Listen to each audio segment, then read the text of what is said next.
அடுத்தது இஞ்சி பூண்டு 1 ஸ்பூனு 2 ஸ்பூன் போட்டு நல்லா வதக்கி விடுங்க.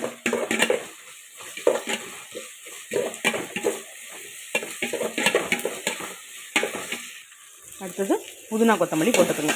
இதெல்லாம் அரபியன் மந்தியில் புதினா கொத்தமல்லாம் போட மாட்டாங்க. இருந்தாலும் தமிழ்நாடு ஸ்டைலில் நான் இதெல்லாம் போட்டால் ஃப்ளேவருக்காக நல்லாயிருக்கும். நமக்கு சாப்பிட டேஸ்ட்டாக இருக்கும். ஏன்னா நம்ம பிரியாணி சாப்பிடுவோம், அரபியன் மந்திலாம் சாப்பிட்டதில்லை. ஸோ இதெல்லாம் போட்டாக்க கொஞ்சம் டேஸ்ட்டு டிஃப்ரெண்ட்டாக இருக்கும்.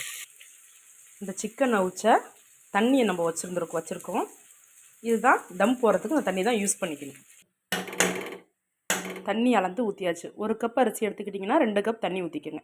தண்ணி ஆல்ரெடி ஊற வச்சுருக்கு. இது கொதிச்சோன்னே தம் போட வேண்டியதான். கொதி வந்துருச்சுங்க. அரிசி போட்டு கொதிச்சுக்கிட்டு இருக்கு.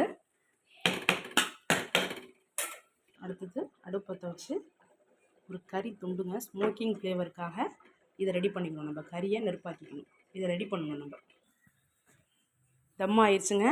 தம் போட போகிறோம். கீழே ஒரு பிளேட் வச்சுக்கோங்க. ஏதாவது அலுமினிய பிளேட் வச்சுக்கோங்க. பிளேட் வச்சு தம் போடணும். போட்டுட்டு இதை சிக்கனை அடுக்கிட்டு இந்த கறித்தூளை நம்ம சூடு பண்ணிக்கிட்டு இருக்கோம்ல, இதை உள்ளே வச்சு தம் போட வேண்டியதான். சிக்கனை ஃபுல்லாக அடுக்கியாச்சுங்க.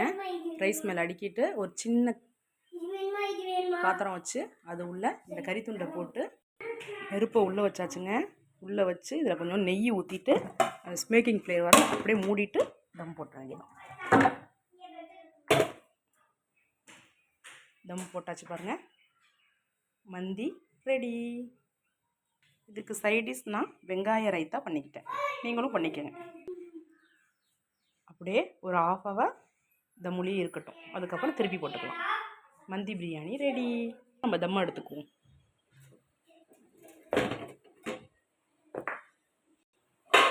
பாருங்க, இந்த ஸ்மோக்கிங்லாம் போயிட்டு நல்லாயிருக்கு. இதை எடுத்து திருப்பிக்க வேண்டியதான். சிக்கனை தனியாக எடுத்துகிட்டு நம்ம சாப்பாடை திருப்பி போட்டுக்க வேண்டியதான். சிக்கனை தனியாக எடுத்து வச்சுட்டு திருப்பி போட வேண்டியதான். பாருங்கள், இவ்வளோ புலாவாக இருக்குது பாருங்கள்.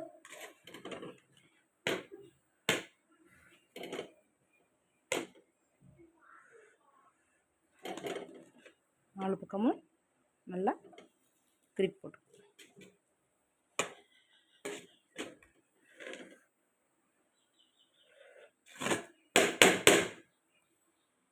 மந்தி பிரியாணி ரெடி.